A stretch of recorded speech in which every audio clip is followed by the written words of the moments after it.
Hello guys, welcome back, and today I am doing my December 2019 NHL mock draft. Now of course in this series I go for my top 15 2019 NHL prospects. I do this every month, and last month was the November ones, and when we compare the lists, there's a lot of new faces on this top 15, a lot more than there were last month. Now, a big thing to note is that this is the last rankings before the 2019 World Junior Championships, which means that after that, we'll get to see a big glimpse on some of these players, and of course, we'll get to see a lot more prospects come into the fold. Now, with my top 15, I'm just going to say this right now, we saw quite a bit of change from last month, so in this top 15, there will be some guys that you might not expect.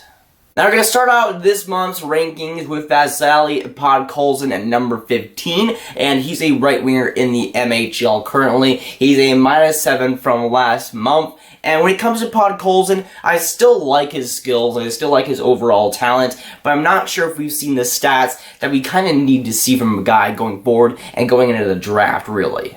Now, of course, he is a Russian winger at age 17. So far in the MHL, he's played 10 games, has gotten 5 goals, 2 assists for 7 points. Not bad, but not really great either. Then the VHL, he played 7 games, had 1 goal. Then he played 1 KHL game and didn't get anything. And with Podkolzin, he's been kind of going around leagues, switching back and forth. And it's been a little bit rough for him to kind of get really settled into one because he hasn't gotten that opportunity so far.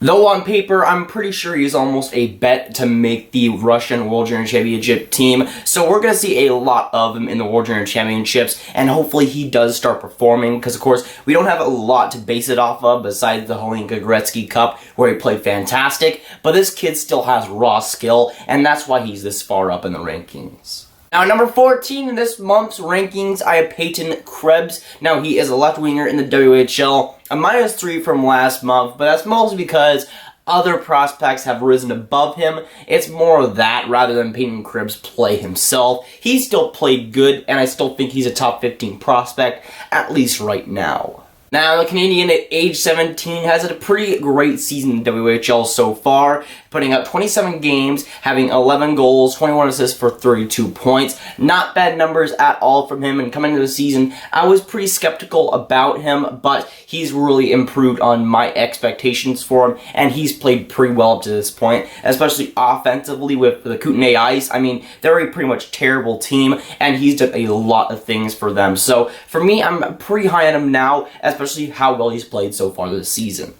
At number 13, I have Victor Soderstrom. Now, he's defenseman in the SHL, and he was not on the list in last month's rankings, but he's really risen in my stock at least, and of course, playing in these SHL, where you're against men, he's been playing relatively good up to this point. Now, the Swedish defenseman at age 17 has played pretty well in the SHL and in the Super Elite League up to this point. In the SHL, he's played 14 games, has had 2 assists for 2 points, and while that might be low, the SHL, of course, is filled with men. It's pretty much a men's league, and I could say it's arguably a top 5 league in the world. So Soderstrom is playing very, very well up to this point, and as a 17-year-old defenseman, he's getting as much points as he probably could, and in the Super Elite League, he's playing really, really solid. I mean, 8 points in 14 games is really, really good.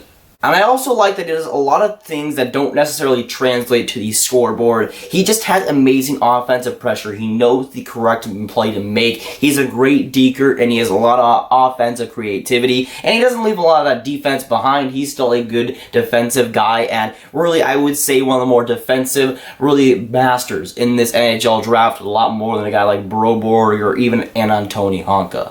Ranked number 12 in this top 15, I have Caufield. Now, he is an American prospect. He's a right winger at the USDP. Now, he wasn't ranked in the November rankings, and he's really, really started to play well, especially in the last couple of weeks, where we see him go on a couple of big hot streaks.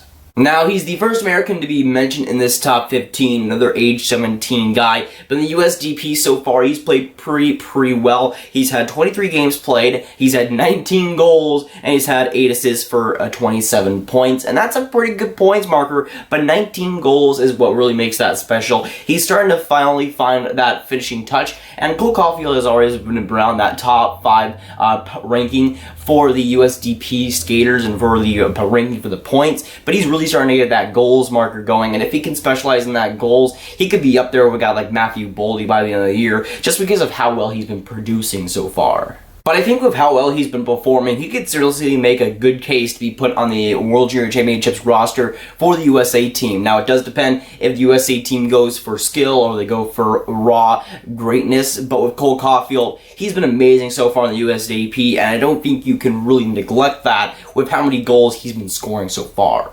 Now at number 11, I have Ryan Suzuki, a center of the OHL. He is a +2 from last month's rankings, and I'm really starting to become a fan of Ryan Suzuki and his overall game. Now in the OHL, he's just been straight tearing it up. Now in the OHL so far, he's played 25 games, he's had 8 goals, but 24 assists for 32 points, and as a Canadian, one of the Canadians on this top 15, he's playing great, and it's not even just the offense that he brings. As I said before, for Ryan Suzuki, the defense is also, bar none, he's one of the best overall guys, I'd say, in this draft, and as a Canadian, I would say he will be one of the best. But with Ryan Suzuki, he's really shown his talent so far, and it really is awesome to see how well he's played in the OHL, not just with the points, but once again, with the overall game that he possesses. He's going to be an overall talent for any team that drafts him, and he's going to be a really valuable player for Team Canada in the future. Now we're heading into the top 10, and at number 10, I have Kalyiev of the OHL. Last month, he was unranked, and for some of you guys on the channel, you know that I'm pretty conflicted on Kalyiev as a prospect, but I think he's played too well in the OHL for me to keep ignoring him. Now, he's an American at age 17, and in the OHL, he's just been straight fantastic. In the OHL so far, he's played 28 games, has gotten 21 goals, 20 assists for 41 points. Now, a month ago and a month before that, my excuses were for Kalyiev was that, yes, he's scoring a lot of goals, but really, as an overall player, he's not really doing too well. But in the offensive end, he's really starting to pick it up, and from what I've been seeing in the past month, he's really starting to play like a more complete player, as his goals and assists are almost tied for each other. So for Kalyiev, while I'm still not the biggest fan of him, at least compared to other people, I am starting to like him a little bit more as the days go by, just because of how evenly he's starting to play and how evenly he's starting to score. While I'm still concerned about him in the defensive end, offensively, I can't really nitpick him anymore, which was my main complaint a month ago and the month before that. At number 9, I have Mikko Kokkonen of the Liga. He's a defenseman. He's a +0 from last week. I think he was 9th in the November rankings. But Mikko Kokkonen, I think, has impressed me throughout the whole year for just how well he's done in the Liga as a defenseman.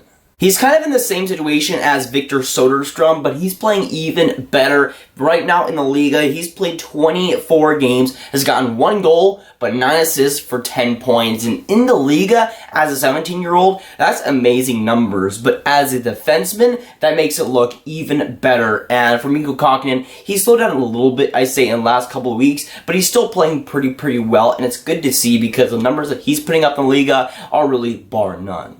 Now, we'll see how well he can develop and play for the rest of the year, but he was just named for Finland's World Junior Championship roster, so I'm hoping that we see at least a little bit of him in the World Junior Championships, and I think he's up to the task for how well he's playing in the Liga. For how well he's playing there, I think he should get that chance in the World Junior Championships, and I think so far for what he's done, he definitely deserves to be a top 10 prospect. Now at number 8, I have Alex Turcotte, a center in the USDP. He is a -3 from last month, and really when it comes down to it, it's not his fault, and it is far from his fault.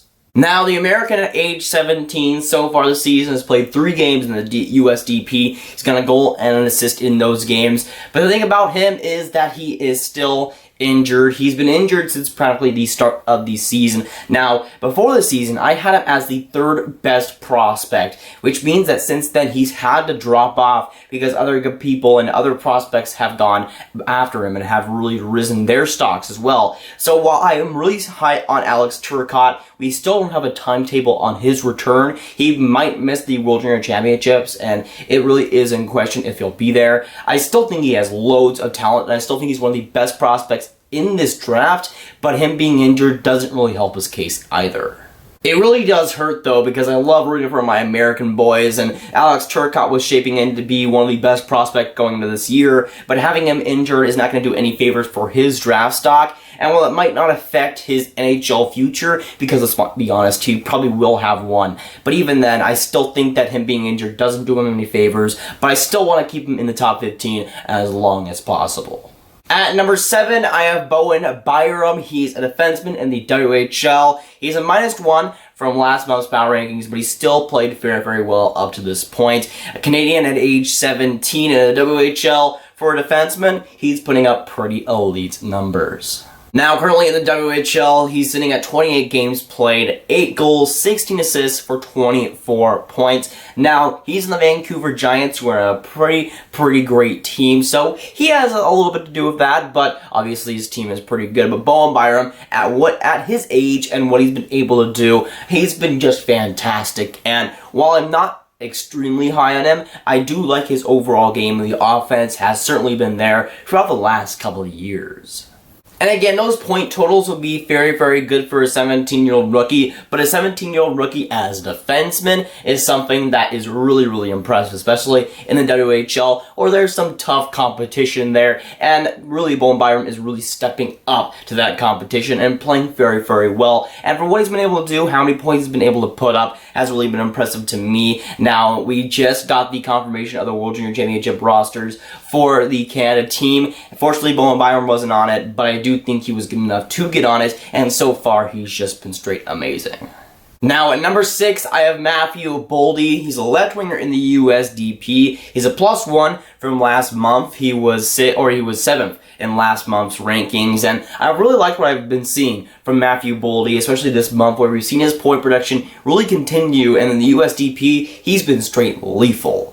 Now, as an American at age 17 in USDP so far this season, he's played 23 games, he's gotten 15 goals, 10 assists for 25 points. Very good numbers from him, and I've liked his overall game, even though he doesn't have as good stats as some other prospects in the USDP. I really liked his overall game. Of course, when you watch his highlights, he's a very smart player as well. I'm really excited though about Matthew Boldy, and while he probably won't make the World Junior Championships roster, I still have very high hopes on him, and I still think he's a very good prospect. Now we're into the top 5, and starting at number 5, I have Trevor Zegras, a center in the USDP, a +5 from last month, and Zegras has just exploded offensively. Another American on this list, a 17-year-old, but in the USDP, he's just blown my expectations. Now, so far in the USDP, he's played 22 games, he's had 12 goals, 23 assists, though, for 35 points. He is the second-ranked guy in the USDP. You guys could likely guess who is number 1, but Zegras has been absolutely amazing. I love seeing him play so well, and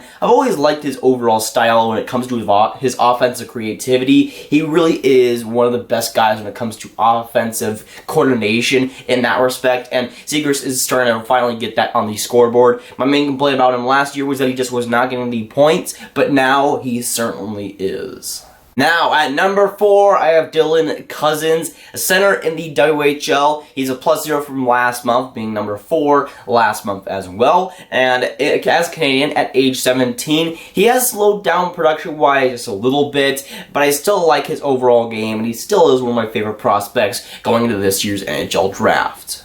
Now, so far in the WHL season for Cozens, he's played 27 games, he's gotten 14 goals, 27 assists for 35 points. Not bad numbers at all. Now, the WHL is a higher scoring league, but he's still scoring at a great rate. And even if he wasn't, I'm still very high on Cozens for the tools that he possesses and for the overall game that he plays every single night. Now, at number 3, I have Kirby Dach, a center in the WHL, a +0 from last week, meaning Kirby Dach was number 3 in November rankings, but Kirby Dach has still really pushed the pedal and has really kept the point production up, even from last month where he was killing it. He's continued to kill it throughout the month of November, and he's still playing fantastic. Now, so far in the WHL, he's putting up amazing numbers. He's played 29 games, has 14 goals, 27 assists for 41 points. Amazing numbers, especially for a 17-year-old in the WHL. He's really been vastly impressive, and I've always liked Kirby Dach as a prospect,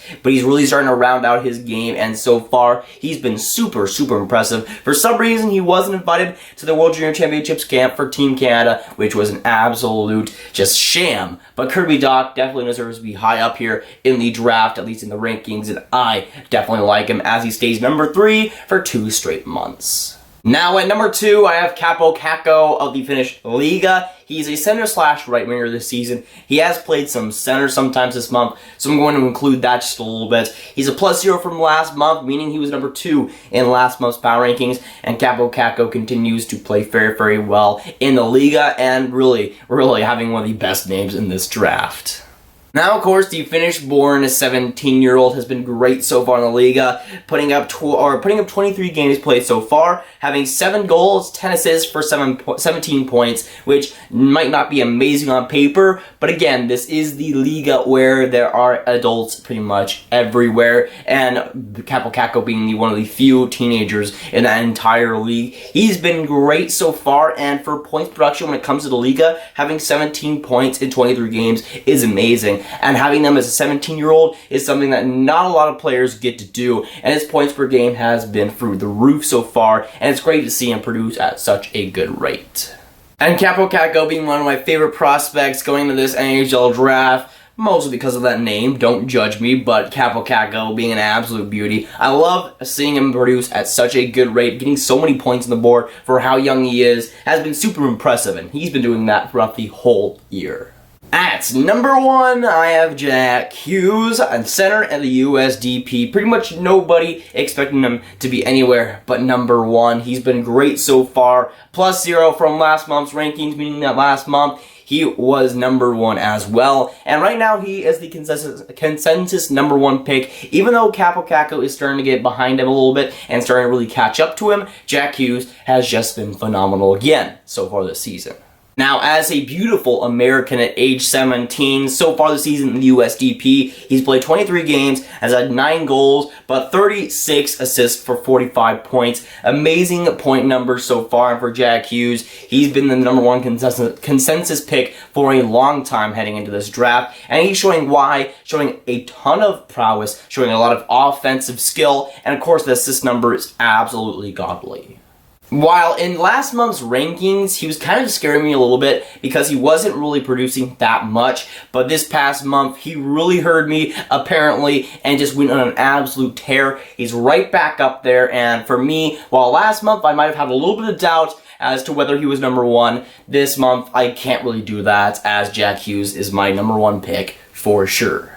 Now, of course, with this month's rankings, let me know your thoughts down in the comments down below. Let me know your thoughts on my top 15. Do you agree with where I place these prospects and why? Let me know, do you think I forgot about anybody? And would you change anything about my top 15? But if you guys want some more Grav videos, you can watch this video where I talk about if the NHL's playoffs started today. But that is going for today, guys. If you guys did enjoy, make sure you like and subscribe. Hit that notification bell if you haven't already. Again, tell me down below your thoughts on my top 15 and the prospects going into the 2019 NHL Draft. And I'll see you guys in the next video or stream. Goodbye.